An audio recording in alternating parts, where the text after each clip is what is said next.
Good morning and welcome to the Select Committee on Energy Independence and Global Warming.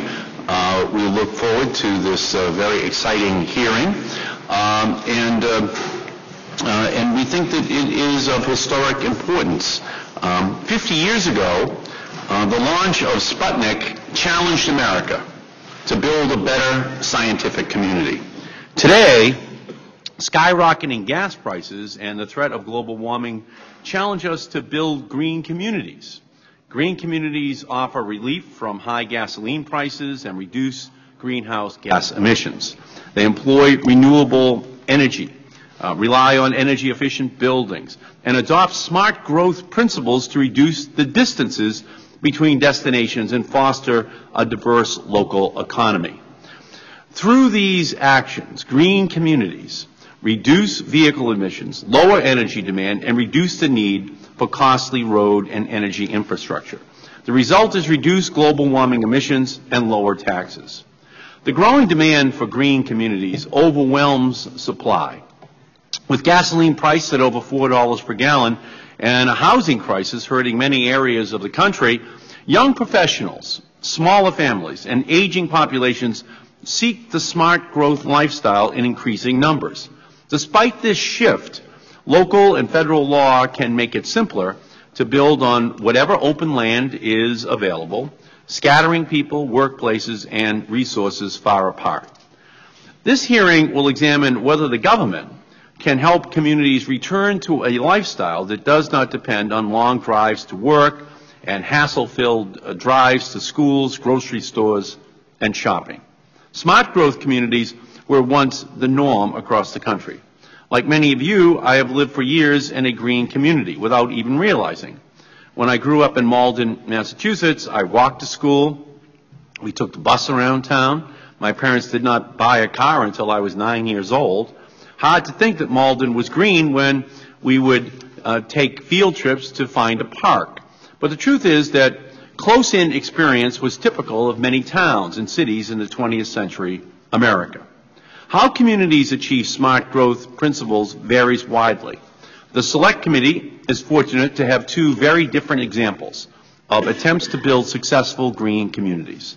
The rural community of Greensburg, Kansas, was destroyed by a tornado last May. Now, it is rebuilding using the highest green building standards, developing a wind power economy, and retaining the businesses and neighbors integral to a close-knit community. Rural smart growth may not be a phrase heard often, but it should be. The small-town principles of walking to school, 10-minute driving commute, and shopping at local stores are identical to those of urban smart communities like Portland, Oregon. Masdar City in Abu Dhabi represents the future of green communities. They are working with the private sector, engineers from MIT and American architects to build a city that will be a net exporter of energy. Masdar will incorporate basic services like schools and libraries with carless streets, photovoltaic awnings, and an academic and commercial center focusing on the latest energy technology. Despite having a century's supply of oil, Abu Dhabi has chosen to invest in a new clean energy, climate-conscious economy by building a smart growth, zero net energy city. Make no mistake, Masdar is our new Sputnik. It should be a wake-up call to America and a challenge to each of us. The city of tomorrow, creating the technology of the future, is now underway in another country. We must rise to the challenge of building smart growth, energy-efficient communities. We have the scientific ability to do so, and as the story of Greensburg will demonstrate, we also have the heart and the American spirit to make it happen. My time has expired for an opening statement. We now turn and recognize the ranking member of the committee, the gentleman from Wisconsin, Mr. Sensenbrenner. Thank you very much, Mr. Chairman. Most communities want to grow, and I'll bet if you ask governors, mayors, and council members of these communities how they want to grow, I'm sure nearly all would say they want to grow smartly. After all, it's only common sense for community leaders to use the most up-to-date planning methods and ideas. Today's hearing will highlight many smart ideas that can help communities grow bigger and more prosperous without subjecting themselves to some of the problems that are often associated with large urban areas, such as traffic, air pollution, and congestion. However, while some of the concepts to be presented today could simply be described as common sense, others might be described as a waste of money. While reducing greenhouse gas emissions is a good policy, it is a policy that should be properly balanced with economic realities. The testimony of Gregory Cohen, the President and CEO of the American Highway Users Alliance, shows us that many smart growth policies don't have to be expensive at all. For example, improved signal timing and intelligent transportation systems are among the most cost-effective ways to reduce greenhouse gases, and I welcome Mr. Cohen here today. Where feasible and practical, I would encourage communities to enact some of these smart growth principles based on their unique needs. One global warming principle that I've consistently advocated is that policies need to produce tangible environmental benefits. Local elected leaders will be pressured to adopt many smart growth policies, but they should diligently research exactly how these changes might affect these communities. In many cases, there might not be very much bang for the buck, if any at all. Also, I do not think the federal government should dictate to local government how they should grow. Managing growth is a local decision, and local elected leaders should be free to take local conditions under consideration without taking burdensome one-size-fits-all regulations from the federal government. I do believe in local home rule, and in my state, the Wisconsin Constitution gives local home rule to incorporated municipalities. One argument that will be forwarded today is that smart growth will help reduce reliance on oil, presumably leading to lower gas prices in the future. I don't dispute that reducing demand for gas will help lower the price. However, people should not confuse smart growth planning for policy that will help lower gas prices in the foreseeable future. The American people want solutions to today's high gas prices. They need relief now. And while this hearing will help lay out a vision for the future, Americans want us working today on policies that will help reduce gas prices in the near term. By dropping restrictions on domestic oil exploration, Congress could take the first big step towards making gasoline more affordable in the U.S. and reducing our reliance on foreign oil. This, of course, is not the only thing that Congress can do, but it should be the first thing that we do. Yet common sense principles like this don't seem to be anywhere on the Democratic majority's radar. Of course, there are many long-term steps that Congress can take to reduce our reliance on foreign oil and to reduce greenhouse gas emissions. One of these is to encourage smart growth where feasible.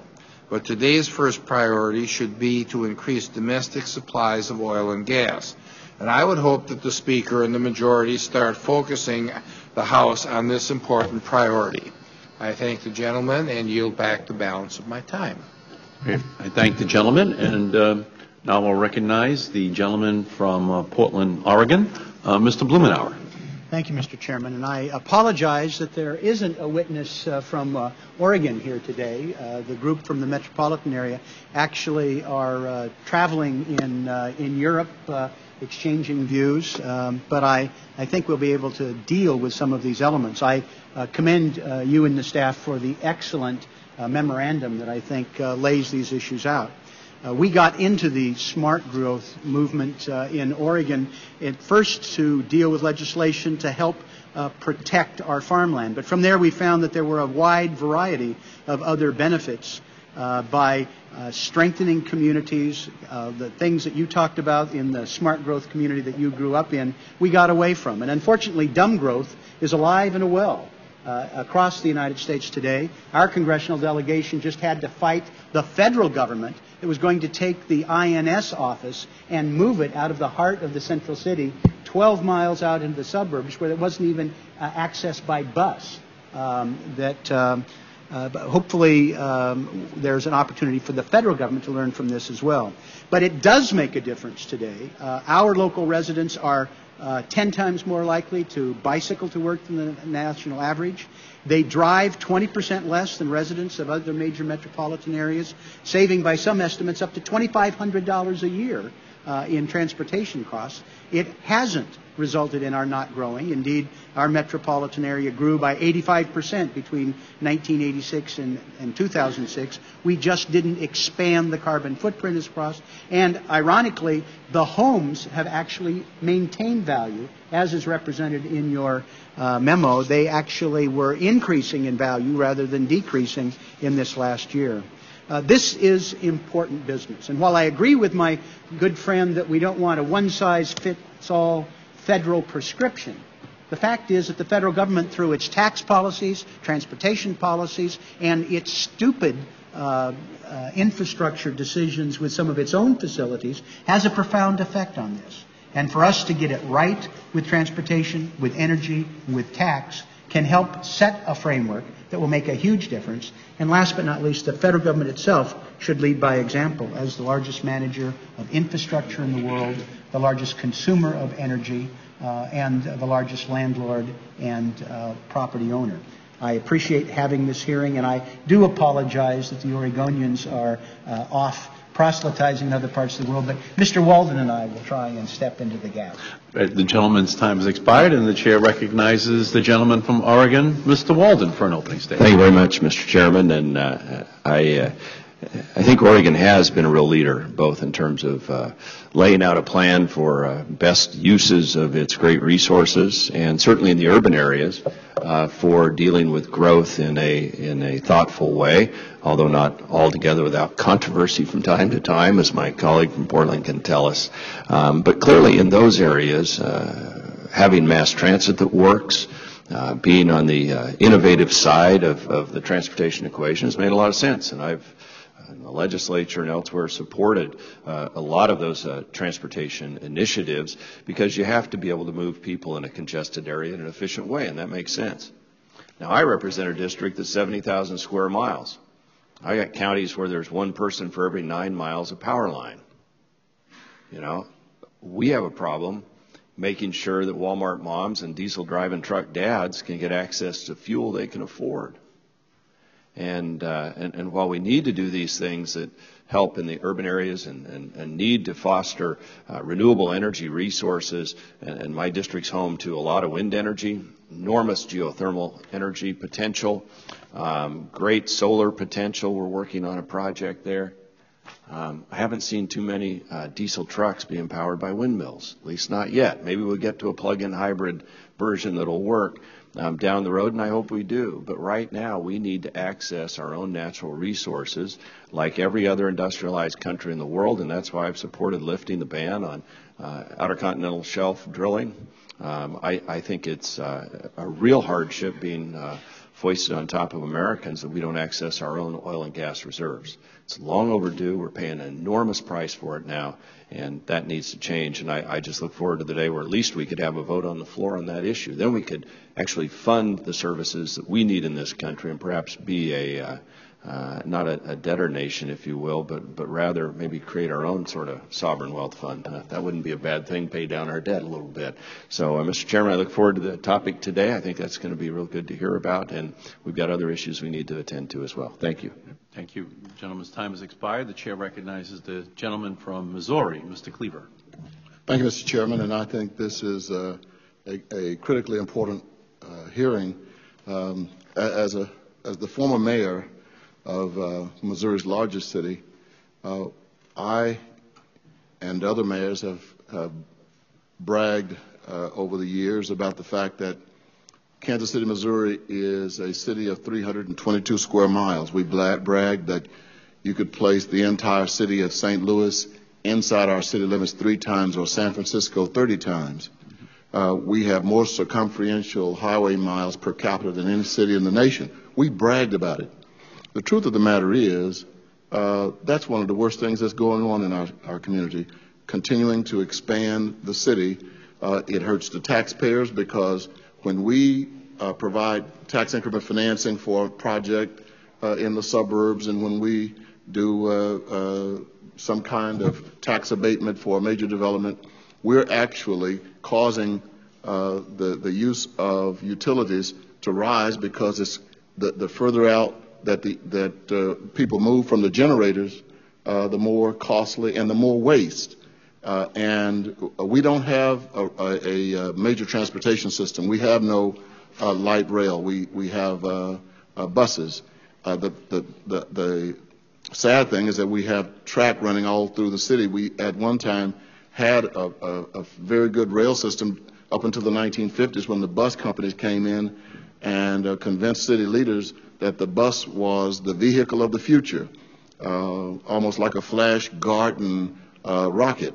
And so we paved over all of the rail.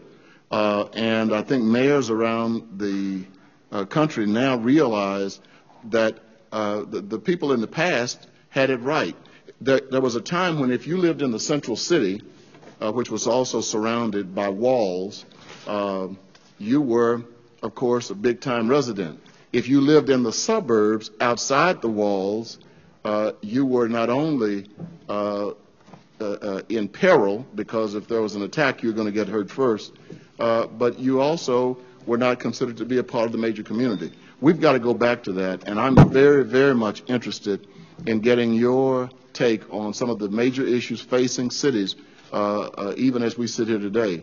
And decisions are being made in metropolitan areas all over the country that could use the benefit of your wisdom. Thank you very much. Yield back. No time. I don't have any time remaining. I thank the gentleman. The chair recognizes the gentleman from New York, Mr. Hall. Thank you, Mr. Chairman. And before I comment on the topic of the day, I just want to observe that our distinguished members on the other side of the aisle seem to have read the same memo that all Republicans are reading from lately, which is to blame Democrats for high gas prices.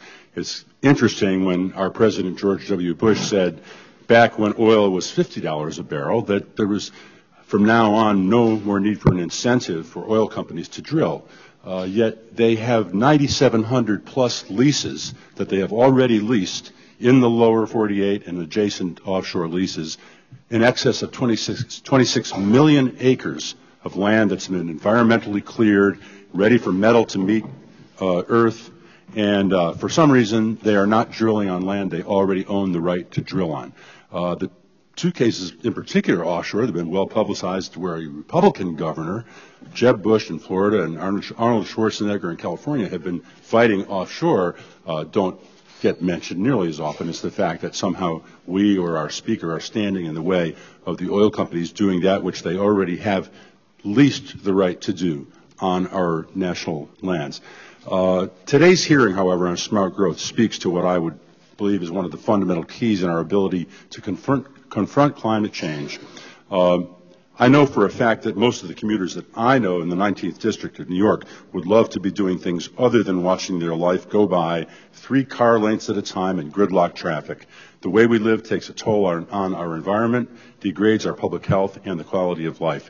And the good news is that, contrary to widely held perceptions, we can usher in a smarter, more sustainable future without forcing people to make radical decisions or extreme changes in their daily lives. And I yield back, Mr. Chairman. Great. Gentleman's time has expired. The chair recognizes the gentlelady from California, Ms. Solis. Thank you, Mr. Chairman, and I'll try to be brief. I'm kind of losing my voice here from congestion and pollution in the air. But I want to thank the chairman for having this meeting and for inviting our panelists here today. You know, in California, in the San Gabriel Valley, where I live and reside, there are some innovative smart growth projects going on. And in some cases, the federal government has been helpful. In some cases, they haven't.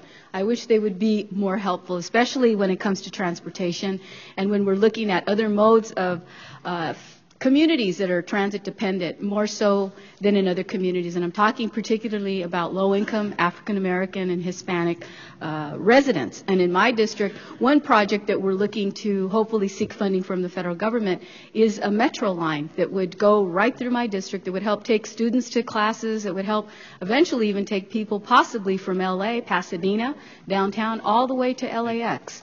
but we're looking at some support from the federal government and our local authorities to do that. That's something that I think is smart and wise. We've invested in our communities. They've already developed transit centers that are ready to go to accept this project, but now it's just the federal government that has to say, yes, we're going to get behind it. And Lord knows the pollution in our communities is very, very bad and gotten worse in Los Angeles County and the San Bernardino area. So we know that there have to be better modes for us, particularly with the cost of gasoline now in my district about $4.69 a gallon. I filled up a quarter of my tank, $25 for 4 gallons. And I thought, it doesn't hurt me, but it does hurt a lot of the residents that I represent who only make minimum wage in the eastern San Gabriel Valley. So I would just say that we need to have new remedies, new ideas, and we have to get people to use other modes of transportation, whether it is bikes, whether it's skateboards or whatever. We've got to do something to make it more user-friendly for people to use different modes of transportation. And I yield back the balance of my time. Great. And we thank the gentlelady. And all time for opening statements from the Select Committee members has been completed. And now we're going to turn to our very distinguished panel. And our first witness, David Goldberg, who is the Director of Communications of Smart Growth America. Prior to joining Smart Growth America, Mr. Goldberg was a Loeb Fellow at Harvard University and a journalist covering issues for the Atlantic Constitution. We welcome you, sir. Whenever you're ready, please begin. Thanks very much. Am I audible? Can you hear me? Okay, great. Thank you, Mr. Chairman, Mr. Sensenbrenner, and members of the committee. Thank you all for holding such an important hearing on such a critical set of interrelated issues, and for inviting us to testify on the opportunity to harness the profound changes we see happening in the marketplace right now, and to the benefit of energy independence, climate stability, and America's prosperity. With your indulgence, I'll summarize my written testimony, which I respectfully submit for the record. It will be included on the record. Our nation today faces a number of very difficult challenges, and the committee has taken on 2 of the greatest challenges: overdependence on high-priced oil and climate change. But Smart Growth America comes today with encouraging news. We can significantly reduce our nation's dependence on oil and shrink our carbon footprint while helping Americans avoid high gas prices and the time they spend in traffic, merely by meeting the growing demand for conveniently located homes in walkable neighborhoods and by serving those neighborhoods with good public transit. Even better news, we don't have to wait for someone to invent green neighborhoods. We have the know-how right now to build them, and we have since the dawn of civilization. It is a low-cost or no-cost solution to oil dependence and climate change that comes with multiple benefits for our pocketbooks, for our environment, for our quality of life. Communities and private sector developers across the country have rediscovered this approach to building in recent years, creating neighborhoods and towns according to 10 principles, and town plans according to 10 principles that have come to be labeled as smart growth. I won't read the whole list here. You can see it in my written testimony. The label itself, smart growth, is not important. The goal is what's important, and that is to help people find homes and communities where they can accomplish more while driving less, meaning they can spend less and they can emit less greenhouse gas. Creating walkable green neighborhoods requires building a mix of housing types, standalone houses, apartments, or townhouses, within a short distance of shopping and job opportunities. It means reusing existing buildings and developed areas, whether those be former industrial sites, declining shopping centers, or blighted neighborhoods. It also means using green building techniques when we build new things. It means providing multiple ways to get around: public transit, in addition to complete streets that serve cars, walking, and biking. And above all, it means involving people, the people who live and will live in these places, in planning ahead for their community's development. The demand for homes in places that meet these principles, the neighborhoods where daily life requires significantly less gas consumption, has been growing for many years, several years now, but it's exploding literally as we speak. Just yesterday, CNN, the Wall Street Journal, and the Los Angeles Times all reported on this phenomenon. CNN reported, you can find it on their website, that, quote, while the foreclosure epidemic has left communities across the United States overrun with unoccupied houses and overgrown grass, underneath the chaos, another trend is quietly emerging that over the next several decades could change the face of suburban American life as we know it. The story notes that 40% of home seekers say they want to live in walkable urban neighborhoods. A consumer survey that we, Smart Growth America, did with the National Association of Realtors a couple of years ago found that 6 in 10 prospective buyers are looking for close-knit neighborhoods close to work. The Wall Street Journal yesterday also had an interesting story headlined, "Demographic Changes, High Gasoline Prices May Hasten Demand for Urban Living." And that story noted that, quote, transportation is the second biggest household expense after housing. Distant suburbs where housing growth was predicated on cheap gas have experienced the greatest decline in home values. The LA Times story quoted a Pasadena real estate agent who noted that, quote, compared to 2 years ago, home seekers are staying in closer proximity to their jobs. They're more focused on the neighborhood they want. Unless one concludes this is only a big city phenomenon, Maine's leading newspaper a couple of days ago had a front page story headlined, "Mainers begin making life changes that could slow urban sprawl to a crawl." And this is in Maine, which is not exactly a heavily urbanized state. Families in areas with good transit and walkable neighborhoods pay less than 10% of their income for transportation on average, while families living in areas with fewer transportation options pay upwards of 25% of their income, and often much more than that. Access to transit can reduce the need to have a car, and which would save a family $6,000 a year just on that, and a 30% reduction in transportation-related carbon emissions, whether or not they own the car, simply by driving less. The measures I've talked about here and in my written testimony apply in towns large and small, in cities, in metro areas, and even rural areas. For smaller cities, this can mean reclaiming existing main streets and ending the tendency to hollow out our towns, our business districts, and spread the development across the countryside. In larger cities, it can mean providing millions more Americans with more transportation and living options. How's my time right now? Americans who live within a half mile of rail transit. If you could summarize, please. Yes. Americans who live within a half mile of rail transit drive significantly less, and by their own choice. On average, 1/3 use that transit to commute, and they drive 1/3 less than other people do. The upshot here is that we need to build more homes within reach of existing transit, and we need to expand public transportation to more areas. And I hope that during question I'll have an opportunity to expand on some of these thoughts. Thank you. Thank you, Mr. Goldberg, very much. Our second witness is Steve Winkleman, who is the Transportation Director of the Center for Clean Air Policy. Mr. Winkleman, along with Mr. Goldberg, is an author of the book Growing Cooler, a recent and comprehensive report on smart growth and global warming. We welcome you, sir. Whenever you're ready, please begin.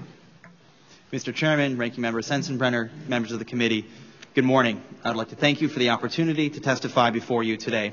My name is Steve Winkleman. I'm the Director of the Transportation and Adaptation Programs at the Center for Clean Air Policy, also called CCAP, a Washington, D.C. and Brussels-based environmental think tank. I respectfully request that my full statement may be part of the record. Without objection, I'll summarize it now. CCAP helps governments at all levels design and implement energy and climate solutions that balance economic and environmental considerations. CCAP conducts technical and economic analyses and facilitates dialogue among stakeholders from government, industry, and environmental groups to craft practical and effective solutions. For example, CCAP's VMT and Climate Policy Dialogue brings together 4 secretaries of transportation from 4 different states, 2 directors of metropolitan planning organizations, members of local government, federal agencies, industry, and environmental groups to advance smart growth policy within climate policy and to integrate climate considerations into transportation policy. If you could go to the next slide, please. Transportation sector CO2 emissions account for almost 1/3 of U.S. CO2 emissions and are growing rapidly. CCAP characterizes transportation emissions as a 3-legged stool, as you can see in the graphic here. The first leg is vehicle efficiency, the second, fuel characteristics, and the third, vehicle miles traveled, or VMT, which is a measure of how much we drive each year, and the wonky acronym of the day. Energy and climate policy discussions to date have focused exclusively on the first 2 legs of the stool, vehicles and fuels. With my testimony this morning and the full written testimony, I aim to demonstrate that it's both necessary and beneficial to address the 3rd leg of the stool, VMT. As indicated in this graph, you go to the next slide, transportation CO2 emissions, depicted here in blue, are 25% above 1990 levels, and climate protection will require reductions to 30% below 1990 levels by 2030. That's the orange line in the graphic. If you go to the next slide, we can see that the 2007 energy bill, with its new standards for vehicle efficiency and fuel requirements, would reduce transportation CO2 emissions to 20% below 1990 levels in 2030. You see the blue line is now on top of the orange line, right on path to climate protection. However, if you go to the next slide and watch the red line, the U.S. Department of Energy forecasts a 50% increase in driving, bringing CO2 emissions back up to current levels and wiping out the benefits from the energy bill. Climate protection will clearly require reductions on all three legs of the stool. We cannot afford to ignore VMT. I'm a co-author of the book Growing Cooler, The Evidence on Urban Development and Climate Change, in which we review the empirical evidence on the relationships between land use, development patterns, and travel activity. We find that people drive fewer miles in places where things are closer together and where they have more travel options, such as walking and transit. In my written testimony, I provide some examples from places with successful and promising policies for slowing VMT growth. The Sacramento region is especially compelling because they have calculated that smart growth policies can reduce infrastructure costs by $9 billion by 2050 and reduce consumer fuel expenditures by more than $600 million per year. With high gas prices and a robust federal climate policy debate, the timing has never been better to increase travel choices, thereby lowering consumer fuel expenditures and reducing transportation emissions. CCAP has therefore developed a policy proposal for a federal incentive program that requires state and local governments to develop goals to slow VMT growth and greenhouse gas emissions. Allowance values from a cap-and-trade system would be used to fund goal development and implementation. Importantly, CCAPs believe that there is no one-size-fits-all approach and that solutions must be developed locally, not dictated by the federal government. We anticipate that a diversity of measures applicable to urban, suburban, and rural areas, ranging from infill development, transit improvements, signal timing improvements, and intermodal freight, will be required. CCAP recommends a bottom-up discovery process in which states and local governments conduct scenario analyses and engage stakeholders to determine goals appropriate to local conditions.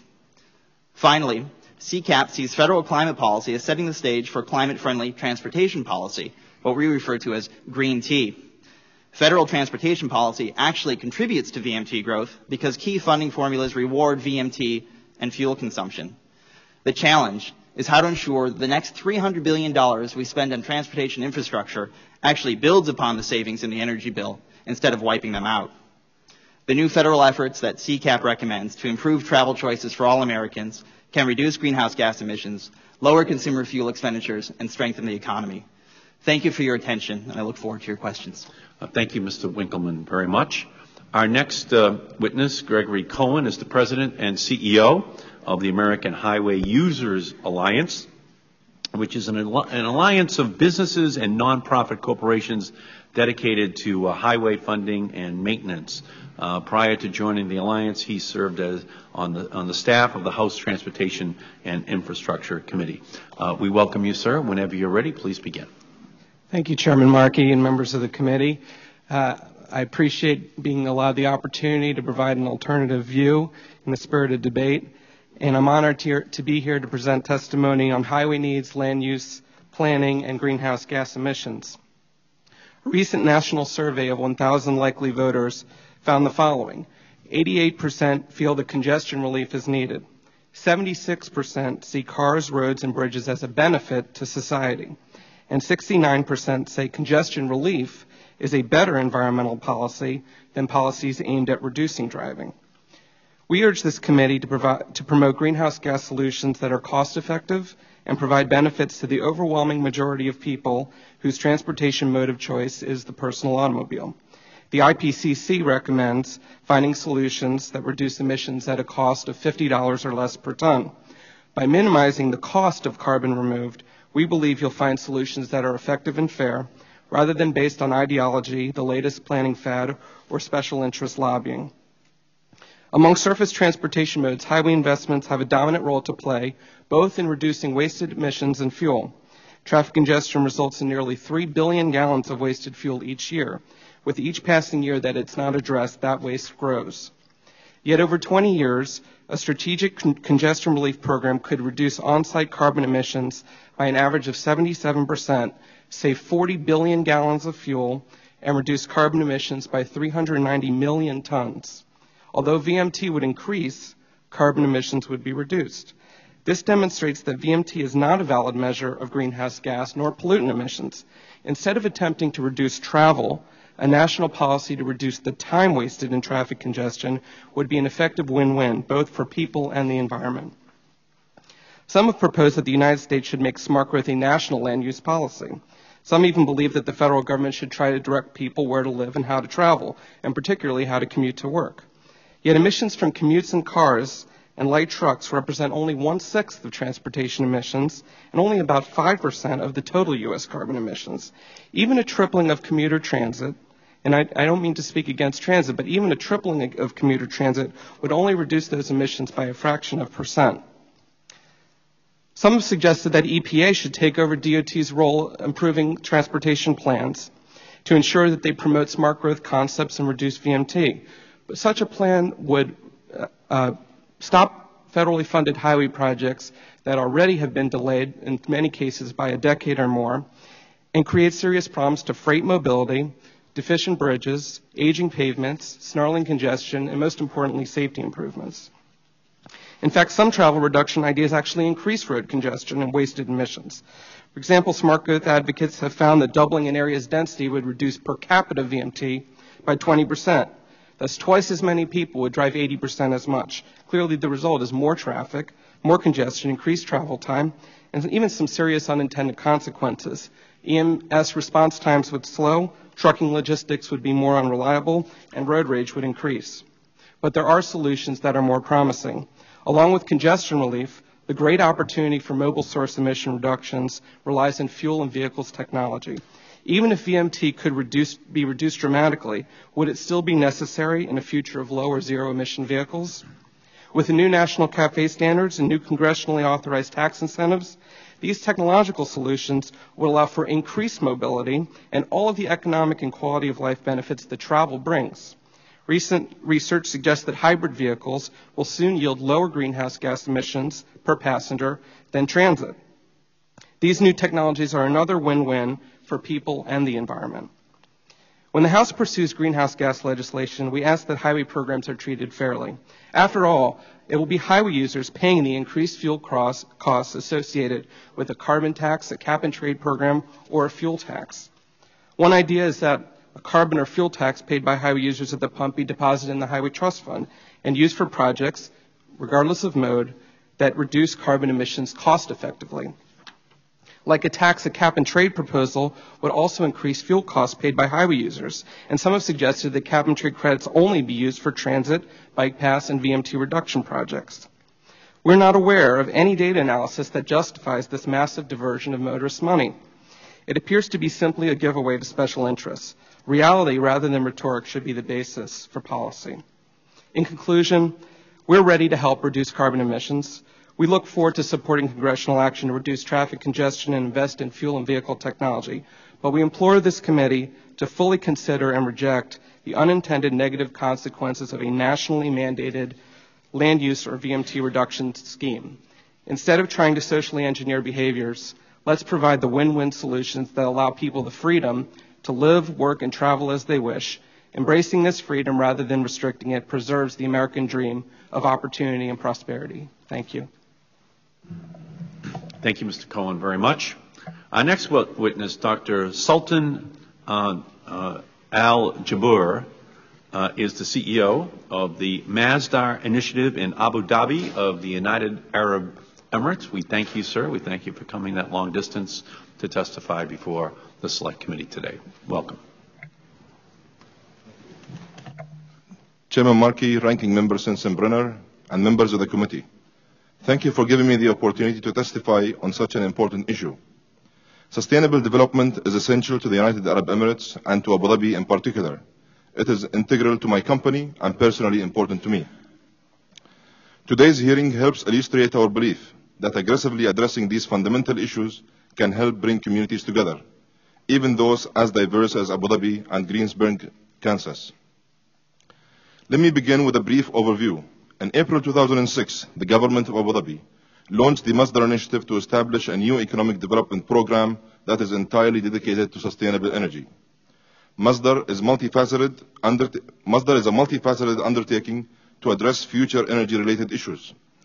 The government of Abu Dhabi has committed $15 billion to the Masdar Initiative, and we are leveraging additional funds through partnerships and private sector. Masdar includes investments in current technologies, new solar manufacturing plants, renewable energy infrastructure, and carbon management projects. We are creating a one-of-a-kind research institute in Abu Dhabi and developing Masdar City, the world's first carbon-neutral zero-waste city.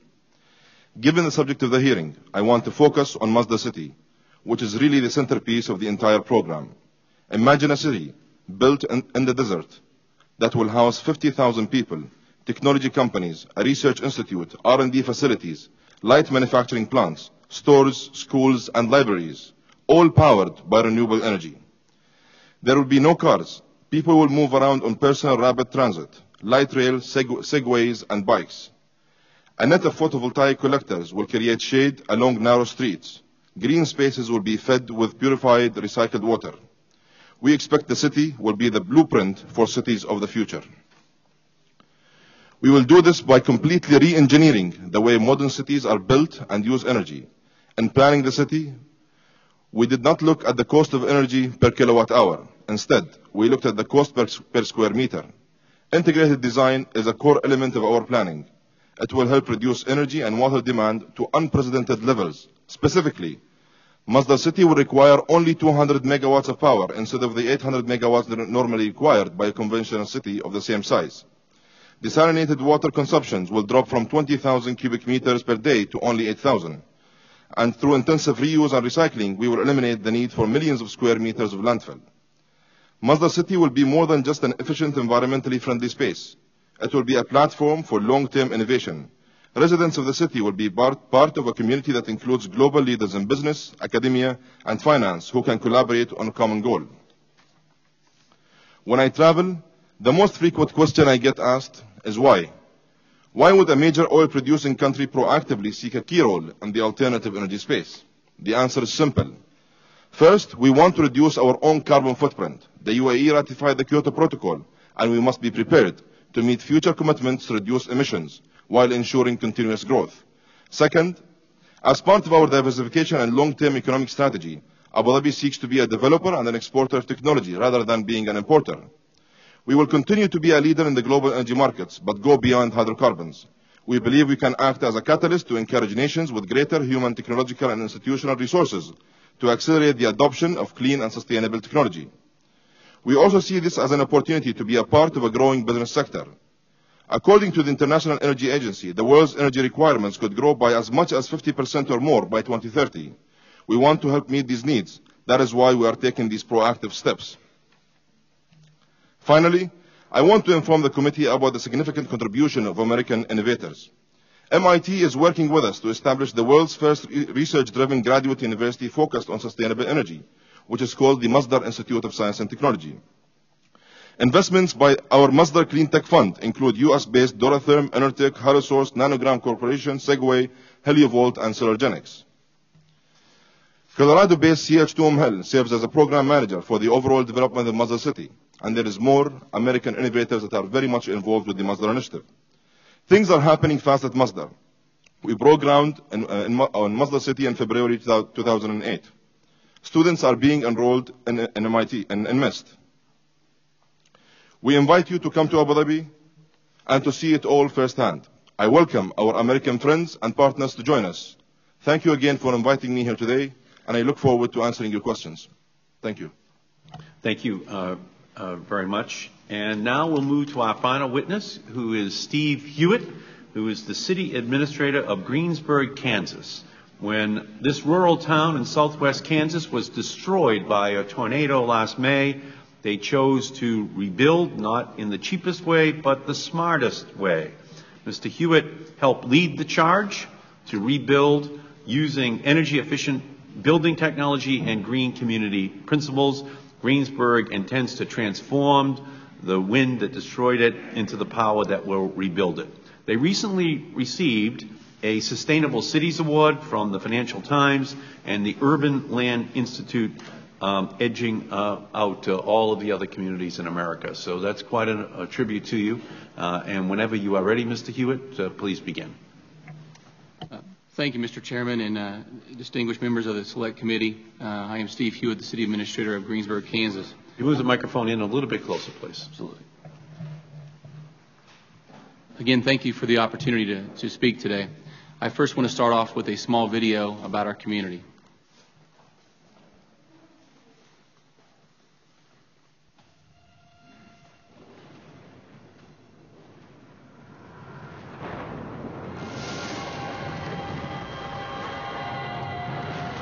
This is bad. This is really bad. Just pray, man. Just pray. You'll be all right. Hey, don't drop it. Massive damage. That's the only way I know how to describe it. When I drove into Greensburg, it was just sad. Just the devastation everywhere was horrible. I used to say, make yourself at home. But where is home? I don't know where it's at anymore. It'll come back. It will. It doesn't look like it right now with all the devastation, but it will.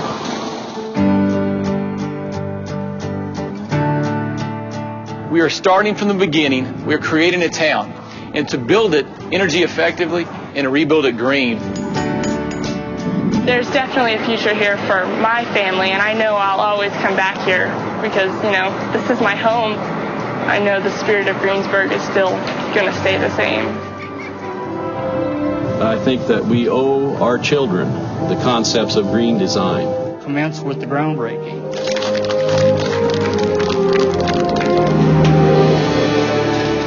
Greensburg has the opportunity to be the first model green community in the world. We're building a better town. We're building a better future, and I think it's great. Although you drive through and you see the devastation, if you'll dream a little bit, we have an opportunity here to show the world what we can do as a country, what we can do as a state, as a community.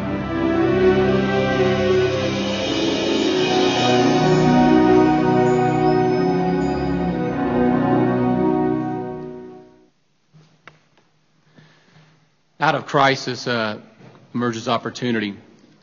As you saw, May 4th of 2007, an F5 tornado that was nearly 2 miles wide ripped through a community that was approximately 1,500 residents and destroyed nearly everything, from the schools to downtown to government buildings to infrastructure.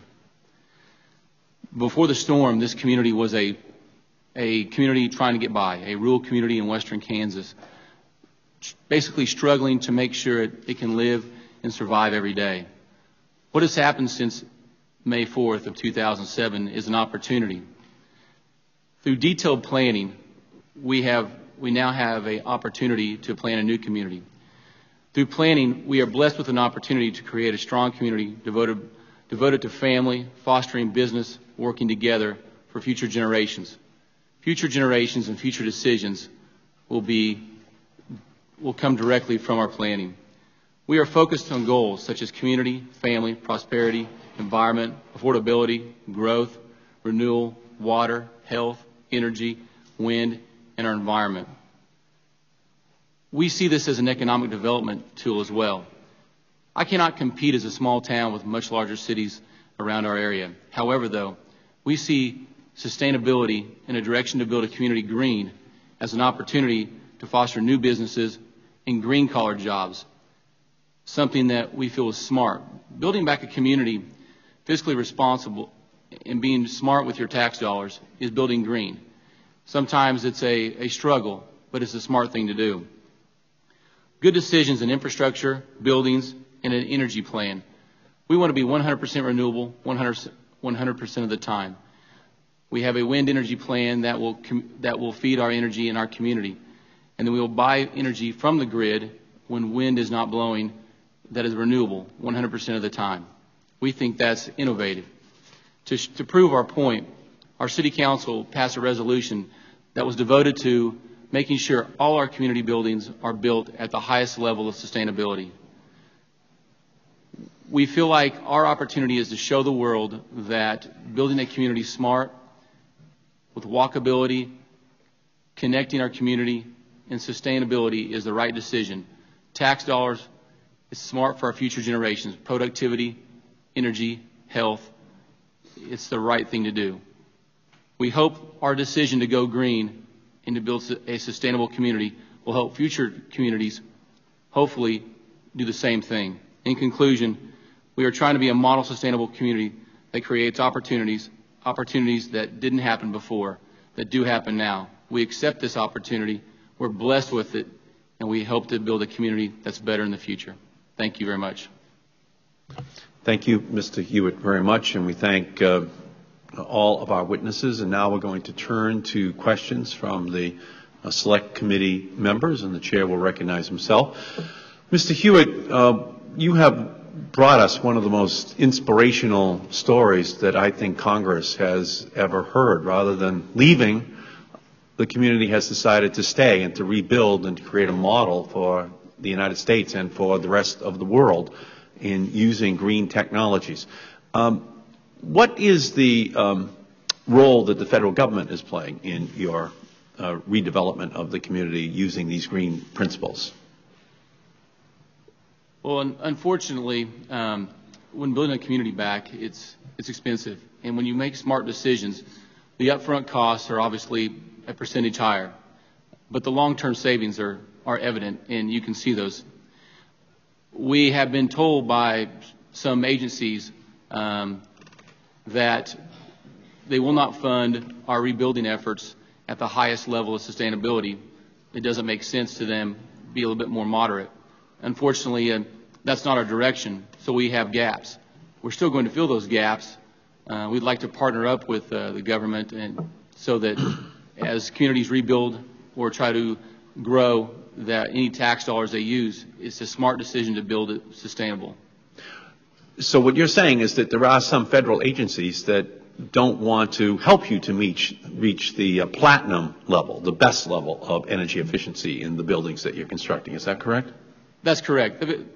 Let me be very clear, is that the government has been very helpful, and they'll continue to be helpful in the future in our rebuilding efforts. However, our decision to go to build platinum, LEED platinum, the highest level you can build in sustainability, has come with resistance from certain agencies.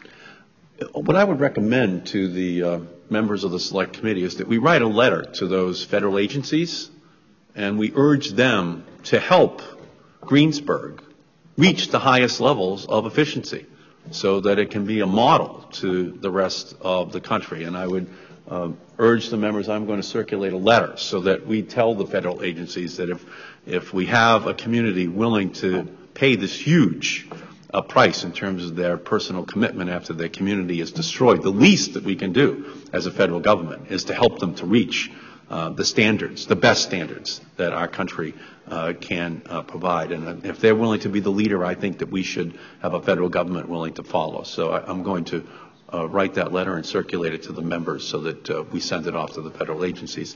What has been the most extraordinary result, Mr. Hewitt, of this decision that you've made to rebuild Greensburg as the greenest community in the United States? Well, I think the fact that a community that was struggling and was unsure, it would be very easy to pick up your insurance check and move to a community that was a community. There is no community. As you can see, it was completely destroyed. But we have all ages and all levels of different people that want to come back. They're invested in their community. They want to see it rebuilt. One example is a few different senior couples that they're retired. It would be very easy for them to leave town and go to a community where their kids or grandkids were at. It's exciting to know that they've committed to come back to the community and build a home that's energy efficient and green. There's also young students that are now talking about, with new opportunities in economic development and green jobs, they want to go to school and come back and work in their community. It really is changing the face of rural America. Rural America has struggles because of being away from supplies and the cost of fuel. But we still believe it's the right thing in the right direction because long-term savings is our main goal. And what lessons do you think other rural communities in America can learn from Greensburg's experience? I believe that the biggest thing is that as a community, your community, you decide the direction. Through community planning, and I believe smart growth is evident of that you decide the direction and you decide how you want to see your community rebuilt. By taking the decisions we've done from, you can have community wind, you can have renewable energy to help power your community. You can use sustainable designs in your government buildings as well as your schools, your hospitals, so that you're not relying on so many outside sources, so that you can shop local, you can spend your tax dollars locally, and I think that can help revitalize rural America, which is struggling so much. Well, I thank you, Mr. Hewitt, for your leadership and for everyone's leadership in Greensburg. I think because of the leadership of the citizens of your community, Greensburg is going to become the most appropriately named community in the United States, and an example to every other community that wants to go down a new energy path. We thank you. I now turn and recognize the gentleman from Oregon, Mr. Walden, for his question. Thank you, Mr. Chairman. Mr. Hewitt, I want to follow up with you on a couple of points. Obviously, I know it makes sense in many cases, having been in small business 21 years, to make an upfront investment that may be more expensive in the short term, but pay off real dividends in the long term. Can you tell me, based on, as you approach rebuilding Greensburg, are the differential in construction costs from sort of traditional rebuilding to the platinum level that you're trying to achieve? What's that upfront differential?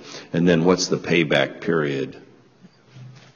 What we're seeing at this point in time is that the upfront cost ranges from, in rural, well, typically it runs from 3 to 5% additional for green building up front, and that payback is anywhere from 8 to 15 years, depending on the level. What we're seeing in rural America is that cost is actually running closer to 10 to 15% and higher in some cases. Which higher? On the payback period or on the construction? On the upfront, I'm sorry. Okay, thank you. On the upfront cost. The payback period then will be extended out to possibly 20 years. But I want to make something clear is that we're not building 20-year buildings. When we talk about government infrastructure, we're talking infrastructure that will last 100 years, 100-year decisions. So we still see it as an excellent payback. But yes, there is a long-term payback and an upfront cost that's significantly higher in some cases in rural America. And then let me ask you about the energy cost. If I heard you correctly, you said that you're going to put in wind energy generation, sell that into the grid as it's surplus, but then buy only green energy off the grid. Now, is that for everybody in the community or just the government buildings? That is for everyone in the community. We own the electrical utility. I see. So as we produce our wind, sell it to the grid, then through a power agreement, purchase renewable energy back for all our citizens. And how have you been able to negotiate the sale into the grid of the power? At what rate? And then what is your expected costs coming off the grid for green energy only? And will that be all wind? No, it would actually can be wind and some hydro as well. And how we're doing that is through our local power pool. Mm-hmm. Our power pool has made a commitment they're willing to buy the wind from us. And we're currently negotiating at what rate they'll purchase that from us. And then we'll turn around and we'll purchase that back from them because they have the ability to sell us hydropower when the wind is not blowing. They want to increase their renewable portfolio as well as we do. So it's a partnership that continues, and we hope to wrap that up. But we feel very confident in our early negotiations that this is definitely a community wind project that can be replicated in other communities. So how many megawatts of wind power do you anticipate generating? Well, our community is a small community. And we're currently going to start with probably 4 megawatts of power for a small community of 1,500 people. And 4 megawatts will satisfy all the energy needs of your At this point community? in time, yes. And obviously, we hope to grow, but at this point, that will satisfy our needs. And that's the plate power production, not the firm load, right? That 4 megawatts would handle us at a peak load. Peak load. Our average load before the storm is closer to 3 megawatts, but to handle larger Sure. we will have 4 megawatts. Okay. And so the power that you would purchase would be a mix of hydro and wind energy. That's correct. In the Northwest, as my friend and colleague from Oregon can tell you, that's a lot of the mix we have, but we also, with the hydro system that we have, it's upwards of, I think, 60% of our power is hydro, and then we've been very aggressive in our wind energy development, and they work well together. The hydro almost works as a battery, pardon me, if you will, because you can store some of the water, and then when the wind isn't blowing, you can release a little more and rely on the hydro. But we still have to back that up with peak generation power from natural gas and obviously a lot from coal. So your system wouldn't use either natural gas or coal then? That's our goal, is not to use any fossil fuels. That's terrific. That's terrific. Okay. Thank you, Mr. Chairman. Appreciate your input and good luck in your reconstruction effort. That's a monumental task and a great set for the rest of the country to observe and learn from. Thank you. Great. Gentleman's time has expired. The chair recognizes the gentleman from Oregon, Mr. Blumenauer. Thank you. Mr. Hewitt, I just wonder what your calculations are going to look like when the evidence is that oil prices are going to continue to go up. There will be costs associated with carbon.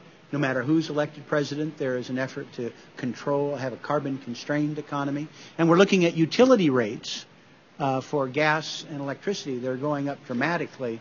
I'm wondering what your calculations are going to look like. I would be willing to bet you a lunch that the payback period is actually going to get shorter, not longer, as technology is enhanced, as we're looking at models like Abu Dhabi.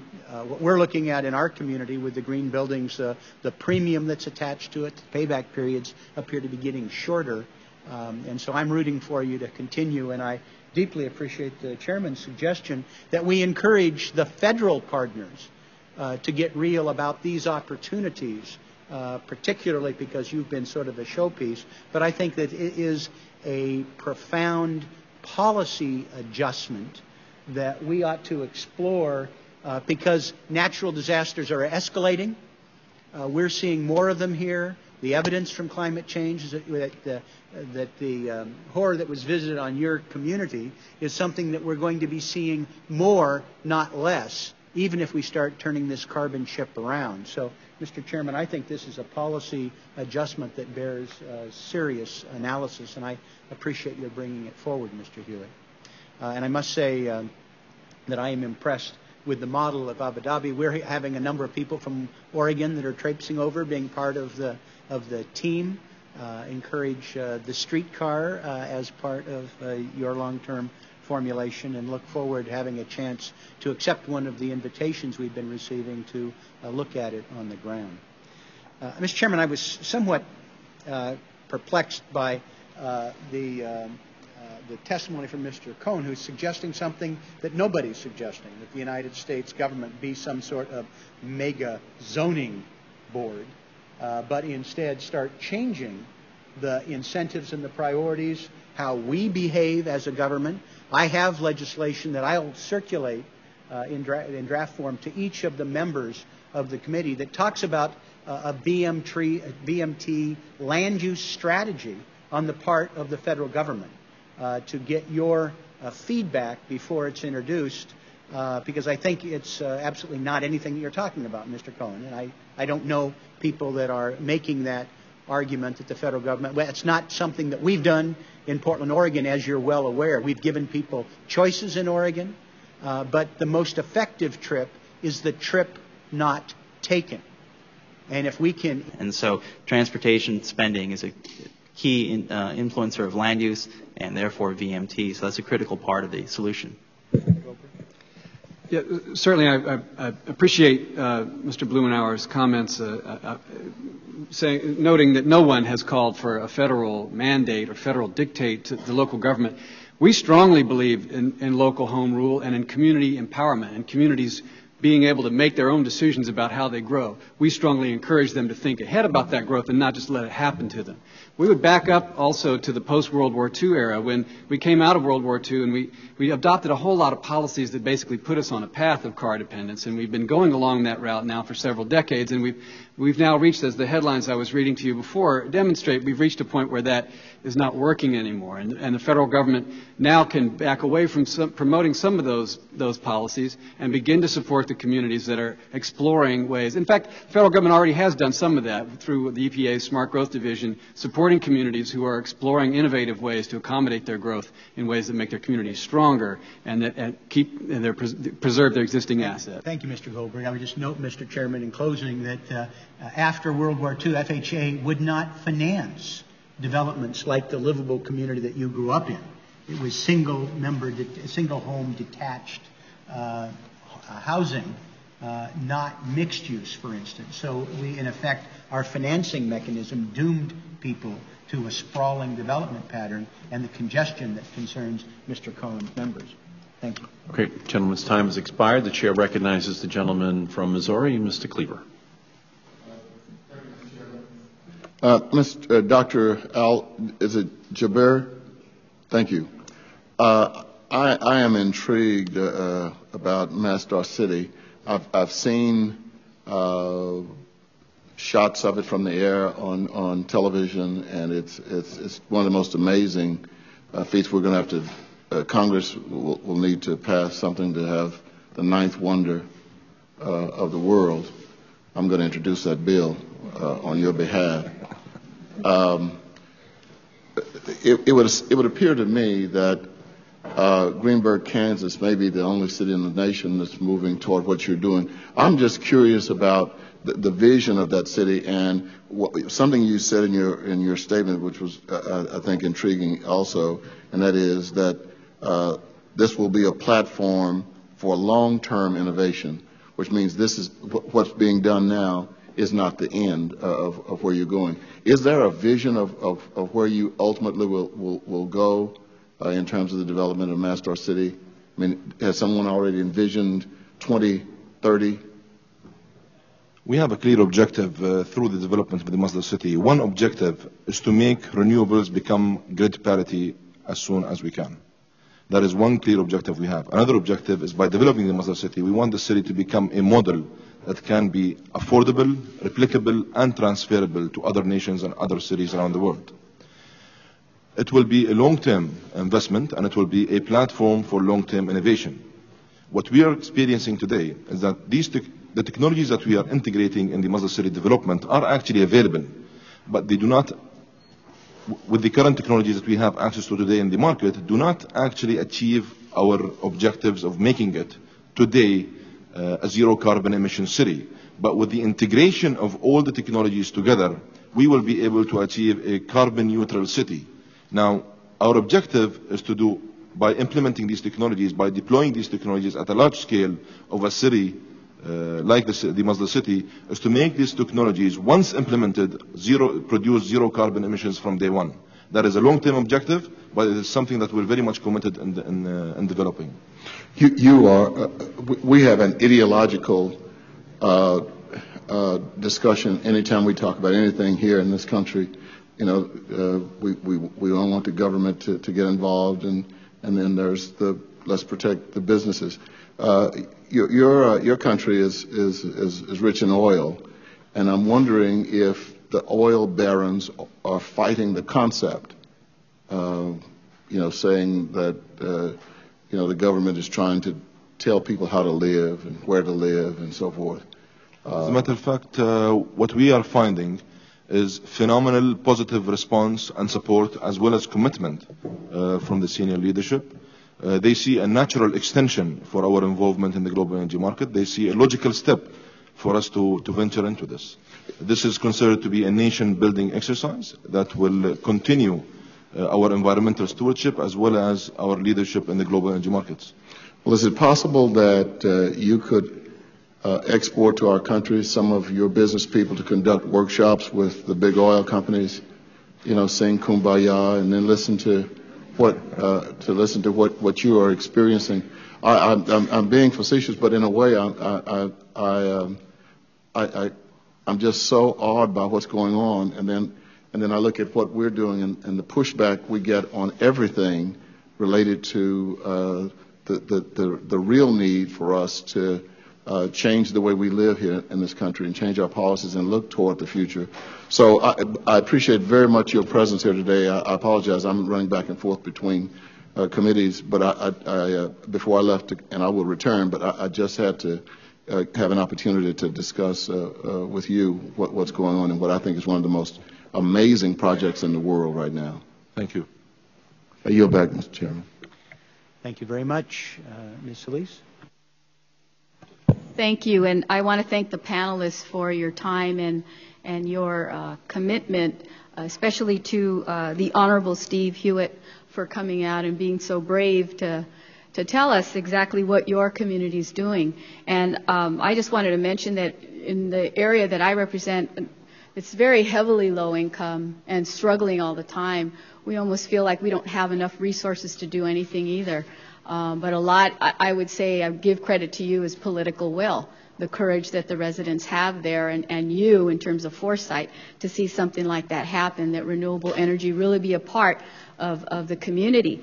And I've run up against some of our local schools who are now passing bonds, using that money to restructure and restore old school buildings, but are somehow not able to utilize the highest quality renewable technology to make their schools green. So we do have a problem with a lot of our agencies, as well as some of our state and local agencies that are not also flexible in terms of allowing for people to hit that gold standard. And I know that that's going to be a challenge for us, and you've already been asked how the federal government might be able to help, and I'm more than happy to help do that as well. And I'm very intrigued by your thought about creating green-collar jobs. You know, last year the President signed into law in December a bill that would help provide for $125 million. It hasn't been appropriated yet, but it would be helping to single out communities like yours that would be eligible for funding so that we could have a pathway to careers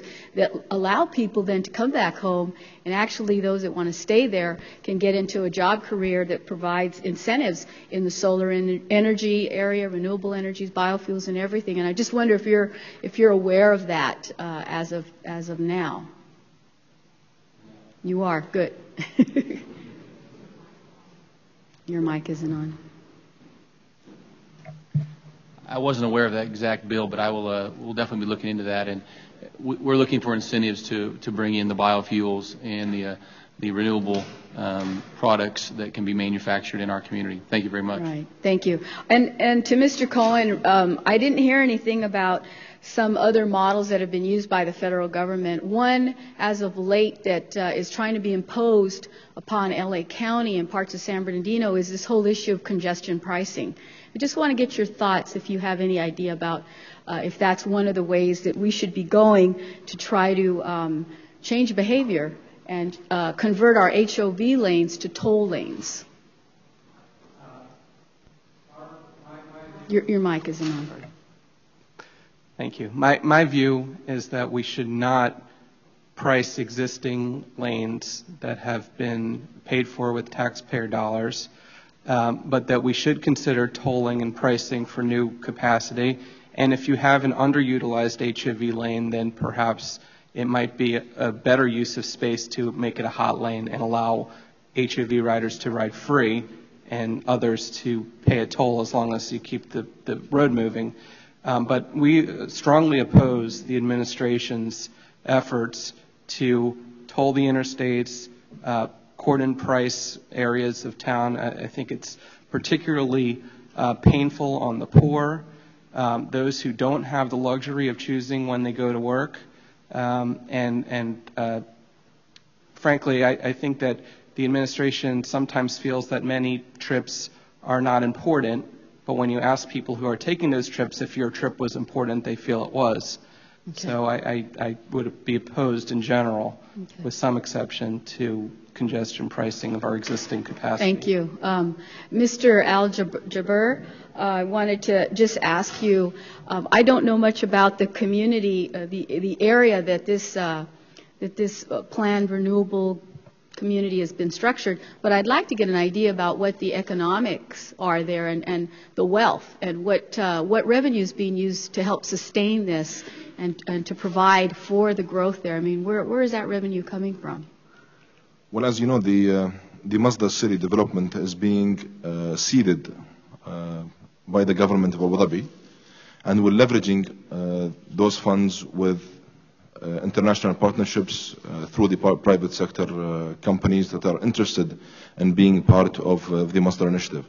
When you say the government, do you mean also that oil revenue is also being used then to help provide for this infrastructure? What better investment would we ever have to invest oil revenues into securing the future energy?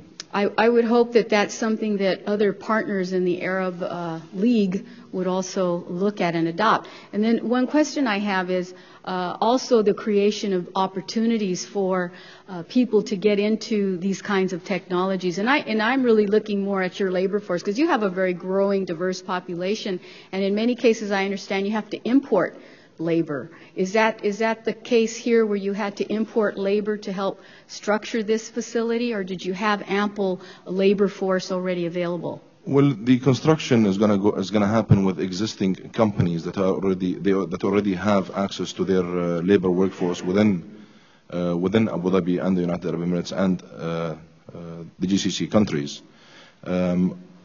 The way the city is going to be structured is going to be very sustainable from day one, and we are building our own sustainable labor workforce housing that is going to be absolutely sustainable. Okay. I don't know if I'm over. I still have 1 minute. I wanted to ask Mr. Goldberg, you know, some of our smaller communities really are trying their hardest to focus in on smart growth. In fact, the community I'm thinking about right now is a very older 1930s community that's actually revitalizing two-story buildings that have now been reinforced. They were brick, actually, which isn't great for California because of earthquakes, but they've been able to restructure that and really create kind of a transit and more mobile community for seniors. Have you seen, can you maybe elaborate on some of those schemes that have actually been working well, and how are they able to negotiate zoning and things like that? And sometimes you get a whole lot of folks that say, NIMBY, I don't want this to happen. I don't want more people coming into my community. Well, it can be difficult many times for developers, and many developers around the country are trying to help these areas revitalize and to become more walkable and to meet this demand that I mentioned before. We do have, in many places, we have a set of zoning codes that was actually actively promulgated by the federal government back last century that mandates the separation of uses, that says that the houses go over here, apartments go over here, or maybe they're not even allowed. Shopping goes over here, schools and businesses are completely separated so that we have to drive from one to the other. And actually, it can take a series of variances and many, many meetings and many opportunities for the community to speak out in order to get these changes done. What has worked very well in many communities is to think ahead and to say, the denser development, the walkable neighborhoods, they go here, and here's how we want them to look. And over here, if it's a single-family neighborhood that we don't want to change, it stays that way. Mm-hmm. So then developers know where to go, and you make it easier for them to do what you consider to be the right thing. And the icing on the cake is if you also happen to have the transit investment there that makes it really work for people. Right. Thank you. We're going to conclude.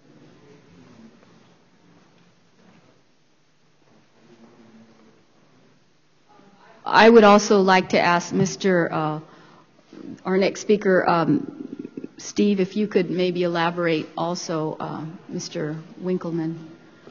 Thank you. I think regarding smart growth. I mean, because it's something that's very timely. In fact, the California State Legislature is proposing giving out special funding for targeted communities who integrate transit villages and smart growth, and I just want to get your reaction to that. What other states are doing that? I mean, I think Oregon has, and others that are innovative. But what can we do to help incentivize some of our states? Thank you. Well, actually, a couple months ago, I testified to the California Air Resources Board on this set of issues. They come to the same set of conclusions as I lay out in my graphs, that basically you can't get there from here without dealing with vehicle miles traveled. And one of the points, going to your last question to David, in terms of local zoning, local governments need tools to change zoning. They may have one person in a zoning office who needs model code, who needs some help to do things that people want, and to engage the community to understand this. If we really want to do this, we need to provide the right tools and resources. And so there's a host of policy measures that can help, ranging from local, state, and regional. California has these blueprint planning grants focusing on, starting from the Sacramento region's planning efforts, but where community does a visioning process and says, how can our community grow? And what will that mean for things that people care about? Congestion, air quality, how much they spend on fuel. And one of the interesting things, if we look at costs and how the federal government will spend money on climate change, I calculate for the Sacramento region, negative $200 per ton CO2 from their smart growth policies. This compares, negative cost means that it's a net savings for society. Reduce infrastructure costs, reduce costs. If you look at carbon capture and storage, $30 a ton, ethanol, $200 a ton. So if we ask the climate question for new things that we build or plan and say, what does that do to emissions, we'll get very far and find common sense solutions that actually can reduce cost. Do either of you have an idea of how this model would work in, say, low-income and depressed communities that are really on the edge there and may not, if there are any models out there where you've seen this change, this metamorphosis that has actually taken place? I mean, because that's really, I think, something that a lot of members of Congress are trying to grasp. And how can we revitalize our low-income communities that continue to, kind of be out there on the edge and not really having the tools to prepare for this? Well, a couple of things need to happen. One is that we have had a tradition of isolating people in areas of low-income people isolated in areas of poverty. And we have, I think, begun to address a lot of the policies that cause that to happen, but we haven't addressed them all. And one of them is the habit of zoning out people from certain areas and not building not allowing to be built the kinds of housing that would support them. But the other aspect is giving them access to jobs, making sure that they have the transportation that actually works for them. That means that they don't have to own and maintain a car or multiple cars in a low-income household to be able to get around. So there almost has to be a plan overall that integrates all that, so that it is built in from the beginning. But we're seeing around the country, so much demand now for closer in housing that we're going to have to figure out some really creative ways to provide housing that's affordable, not just to low income people, but also to teachers and firefighters and people who are making working class wages. Right. Okay. Thank you. Did you want to comment, Mr. Cohen? Thank you. I appreciate it. Let me provide a different view. You mentioned that a lot of people don't like to see their area densified. I was recently at a Senate briefing. Mr. Winkleman was there with me. And the Smart Growth survey or community experience has been that people don't like sprawl and people don't like densification. And the problem is that those are the two options that are provided. So I admire the smart growth community in using terms like smart growth, sprawl for bad things. But the reality is that communities also, when they understand the densification, the congestion that could come from their plans, are not happy with those. The other issue you mentioned was low-income communities. And another reality is that smart growth communities, many, are extremely unaffordable. And this is a very serious problem with smart growth development. It might be cool to live in a community that with mixed-use housing and be able to buy your latte and bike to it, but these communities typically are priced out of range for folks who you're wanting to serve. I think that's going to be our challenge, because we do want to integrate all our communities, especially communities of color. We want to create jobs. We want to create incentives so that there is a clean environment for them, and they should not be shortchanged on any of this. So some of us feel very strongly about that, and we'll work very hard to see that the models can be replicated everywhere, and especially in rural communities as well, where access and affordability also is a high standard. But I think it can all be done. I really do believe that we can start addressing the issue, and because of energy costs, people want to stay closer to where they work and live. So that's forcing behavior to change right now in my state of California. That's all I can tell you.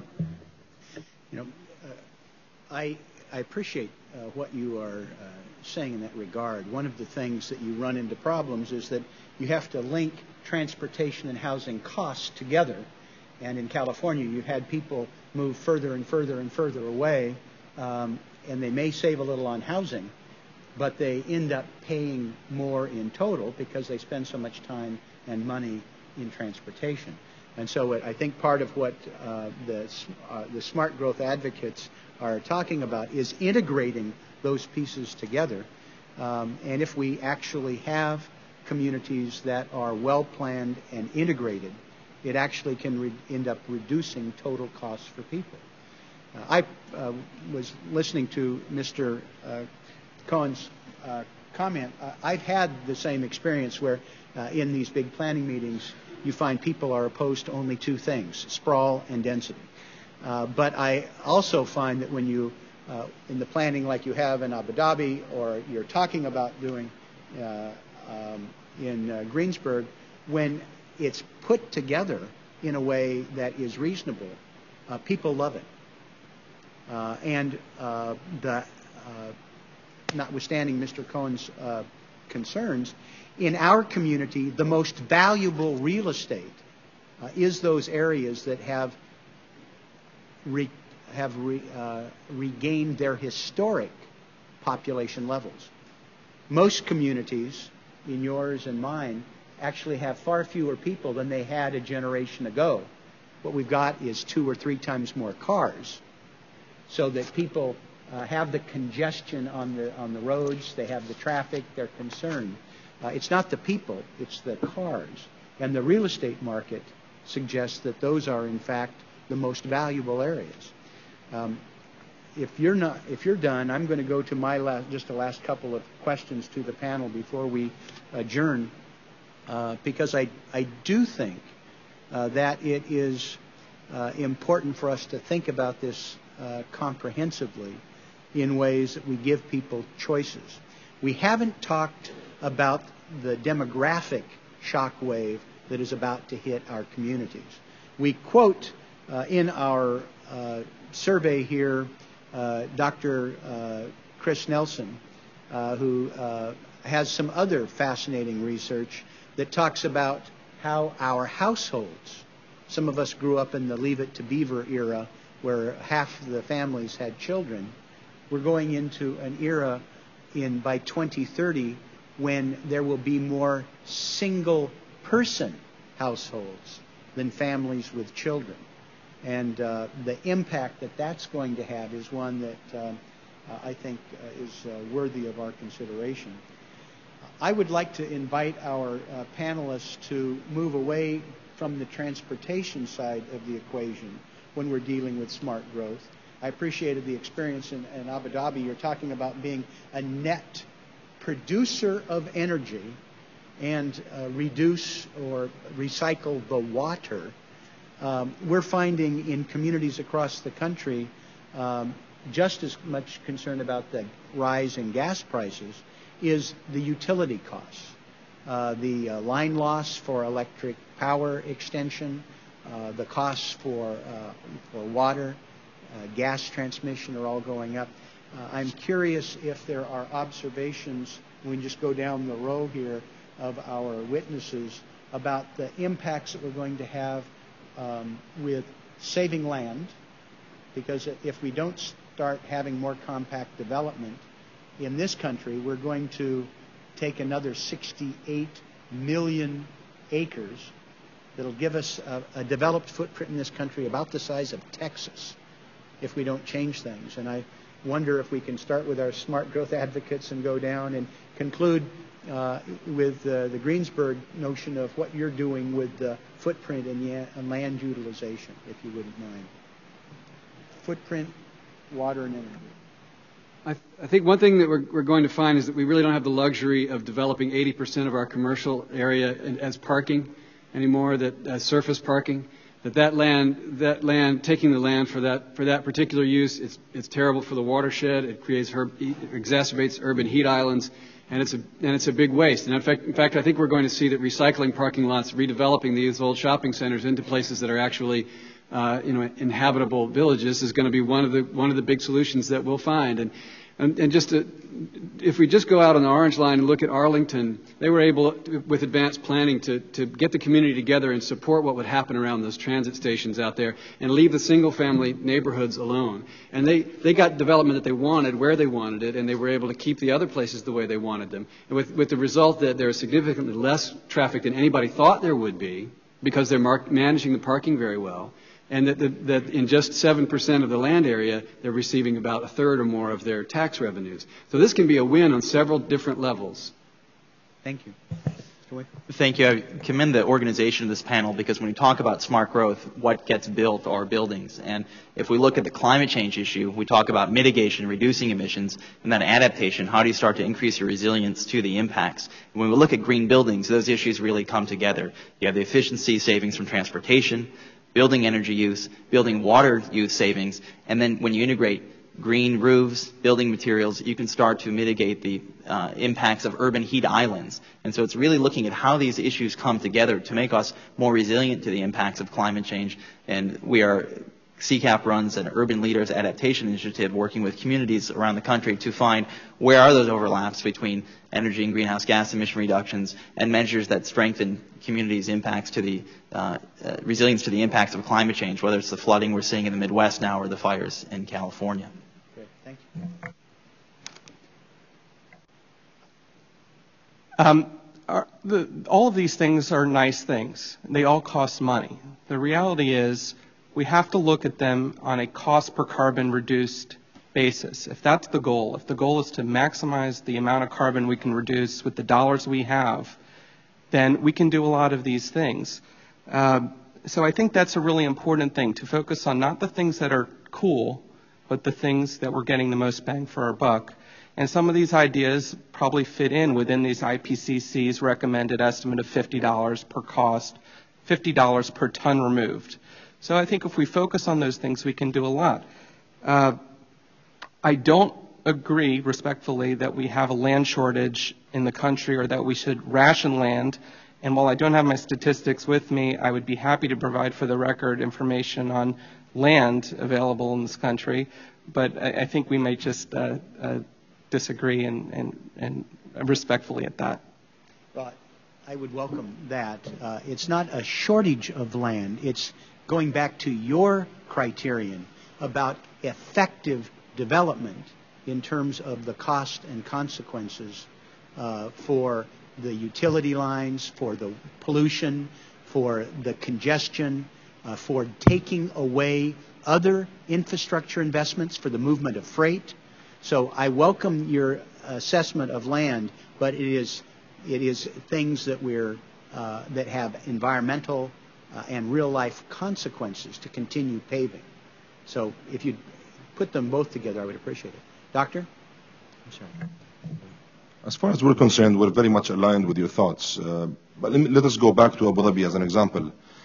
A couple of years ago, Abu Dhabi announced the launch of the new Abu Dhabi 2030 urban plan, and it is simply an urban framework structure that will implement new criteria for the new developments in Abu Dhabi. Now, in order for Abu Dhabi to continue its planned growth, and in order for Abu Dhabi to continue meeting its energy requirements, we have no way of doing it except by us being able to be more energy efficient and conserve energy and develop cities that are more compact. Let's go back in time. 200 years ago, when we had no access to oil, no access to the wealth we have access to today, our grandparents, how did they live? They lived very, very efficiently. Their homes were very compact. They were very close to each other, narrow streets, all shadowed, automatic or automated air conditioning through this Barjil architectural structure. Now, we're not saying let's go back and revisit the way we used to build our cities before, but we have to be very energy efficient, we have to conserve energy, and we have to conserve water, and we can use that as a model for us moving forward. Thank you. Good. When we went through our comprehensive master plan, which is very important, planning in a comprehensive way is the right thing to do. We talked about land use. Land use is very important. Our footprint as a community, it'd be very easy for people to begin to add many lots and expand their properties, and that is actually against our comprehensive plan. We think that the density and the connectivity of a community is very important. Without that, you're fragmented, and that struggles with parks and schools. We understood that our footprint of our current community can handle much more growth than we ever had before if we plan correctly. So your smart growth methods are exactly the right decisions for Greensburg, because Greensburg is not just looking at long-term planning that deals with future decisions, but the future of the present decisions, and that's important to us. Thank you.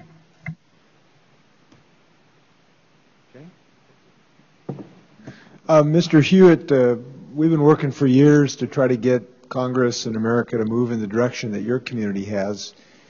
And we as a country don't have the luxury of a tornado. We don't have this sort of life-altering event. We just have this slow, long-term collapse of the climatic system of the Earth to deal with. We don't have this, I hate to think of a tornado as a cleansing thing because you had such disaster, but it apparently did give you a chance to change the direction of your community. Can you just give us any thoughts that, we can share with our colleagues about what insights this whole experience gave you in your community that you might not have had but for that disaster? It's sometimes hard to believe that an opportunity can come from such a devastating event. However, though, in our decisions, we understand that the world is watching us, and the decisions we're making as a community hopefully can be replicated. So that's one of the biggest issues we have battled is that what happens to communities that don't have devastation, that are just surviving but want to thrive and revitalize their community. One of the things we see is education. In green building and sustainability, you have to educate, which is a struggle in rural America, especially in rural Kansas, is educating contractors, suppliers, engineers, architects, that you have to step outside the box of your normal routine and think about educating and connecting people and collaborating together so that the growth and sustainability rebuild of our community can be replicated in a community that says, okay, we're going to build a new city hall. We have the tax dollars saved up from all these years. How do we do it in our budget? Where can we find the information about it? How can we do things? From all infrastructure to schools to hospitals. We're hoping that what we're doing in rural America in Kansas right now can be one step forward in an education process so that communities can revitalize themselves without a disaster happening. So I know a home builder in my community. It's actually my oldest son. If he wants to come do volunteer work to learn how to do some green building in his community, can he do that? Absolutely. We would love to bring anybody out to learn from our mistakes, from our successes, from our growing experiences, that hopefully the builders, like I said, builders, contractors, suppliers, architects can hopefully take something back to their community and see that this is a good thing for them. Are you receiving any sort of additional federal assistance because of this green commitment that you've made? No. We're actually we have larger gaps because we're going this direction, and we've been told by some agencies that they will not fund the level of sustainability that we want to go towards. So given your extraordinary commitment, wouldn't it make some sense for the U.S. to look at this as a test case and have a little federal help for you along this way? We think it would be a perfect test case, and we would encourage all government agencies, schools, hospitals to take a hard look at what we're doing, because we do believe it is the future that's smart in rebuilding. We know the fellow to your right, Dr. Al-Jabbar from Abu Dhabi, they've sort of made this test case city, and we've got this really impressive brochure that I've taken a look at. It just seems to me that the United States ought to be able to make a much smaller commitment in the heart of Kansas, like this project in Abu Dhabi. I'd like to talk to you when this is over, maybe about a thought about that. Absolutely. Thank you. Yeah. Dr. Jabbar, this is kind of interesting. Your presence here is timely. We have a debate in this country right now. Some think that our answer to our energy woes is just drill more. You just drill more holes, you just drill more oil and gas wells, and that'll solve the problem. We have this debate right now in Congress about that. Why hasn't Abu Dhabi, sitting where it is, made that decision? Why have you decided to go a different route? Abu Dhabi is looking at it from a different perspective. In order for the world to be able to meet its energy requirements, we believe in a basket of solutions. Hydrocarbons will play a role, but renewables is also going to be able to play a very important role. We're very much supporters of the world looking at it from a different angle now. It's no longer one or the other. It is a basket of solutions, and it's a portfolio of energy sources. Thank you. Appreciate it. I'll echo your comments in our next speech. Thank you very much. The chair would forgive me. I want to ask Mr. Cohen, I want to brag because Mr. Blumenauer is too humble about his hometown of Portland. Portland became, I think, the first major city to reduce its vehicle miles per person driven in America's history, and I think that happened in 2007. And they did it through a combination of good planning, which includes some very nice density, public transportation, and just a very coordinated approach to try to reduce vehicle miles driven per person. Did they do anything wrong? I think that, respectfully, that they did for a number of reasons. One is that they created a growth boundary around the town that increased the price of land. And even though carbon per capita was reduced, as I mentioned in my testimony, congestion greatly increased because when you double density and you reduce per capita VMT by, say, 20%, you're still increasing congestion. So I think that's a concern, and that also increases the cost of living. Secondly, there is sort of a theory, I think an idealistic theory, that if we just went back 80 years and we lived in smaller communities with streetcars and everyone lived close together, that this would be a terrific way of life. As Billy Joel said, the good old days weren't always good, and tomorrow ain't as bad as it seems. The suburban development that we've had created the prosperity in this country. The interstate system created the prosperity in this country that has given us the wealth able to make the air quality and water quality progress that we have made in the last 30 years. So just going back to the way things were with a revisionist idea of how ideal it was, I think is seriously problematic, and there's a lot of unintended consequences that we're not considering when we think in terms of pictures like that. I'll just tell you, the view from up the I-5 corridor, Portland has had the most extraordinary success creating a livable community, attractive to all, that people are dying to get into, to live in. And if this congested area you're talking about is seen as essentially an urban nirvana compared to most of the cities in the country, I don't know when you've been to Portland recently, but you won't have a nicer Saturday afternoon than strolling and using public transportation in Portland, Oregon. You ought to come out, especially in July or August. When the rain is warmer. Yes, when the rain is warmer, yes. I just refer Mr. Cohen to the Texas Transportation Institute, where according to them, our congestion is not getting worse, that proportionately it has actually been reduced compared to other countries, other major cities. So I'd like to have your experience about how your assertion that our urban growth boundary has increased congestion when places that don't have urban growth boundaries have had worse congestion, according to my information from the Texas Transportation Institute. I'd like your evidence to back up your assertion. The second point I would make for your observation is that land prices were maintained, but housing prices have been more affordable than most of other major cities. And in this recent collapse, when people are worried about not being able to sell their homes for what they're worth, their mortgages are, that we've maintained housing values. They haven't been as high elsewhere, but they've been maintained.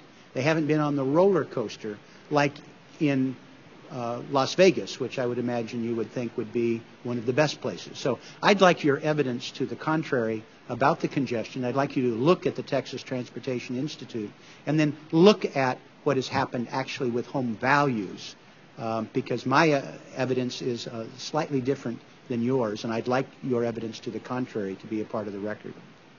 Thank you. The last word, Mr. Wolkerman? Thank you. If we look at congestion, we care about people more than we care about cars, and so exposure to congestion is a metric that the Sacramento region has used. If you have more transportation choices, shorter trips, you spend less time in that congestion. I also want to make the point that the State Department of Transportations across the country have an association called AASHTO, the Association of State Highway Transportation Officials.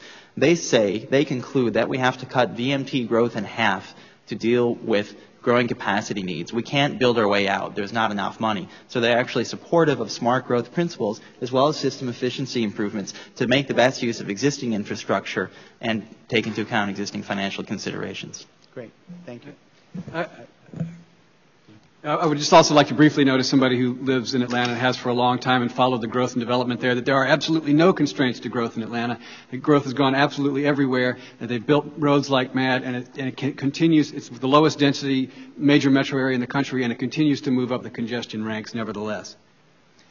And then there are issues of energy consumption and a whole host of things. Well, I appreciate the committee's indulgence. I appreciate your kind words in defense of our beleaguered upper left coast region.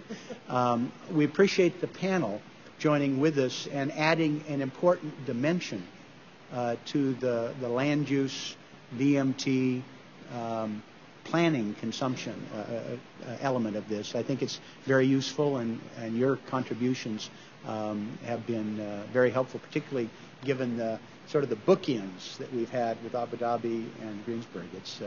It's inspiration. Thank you very much.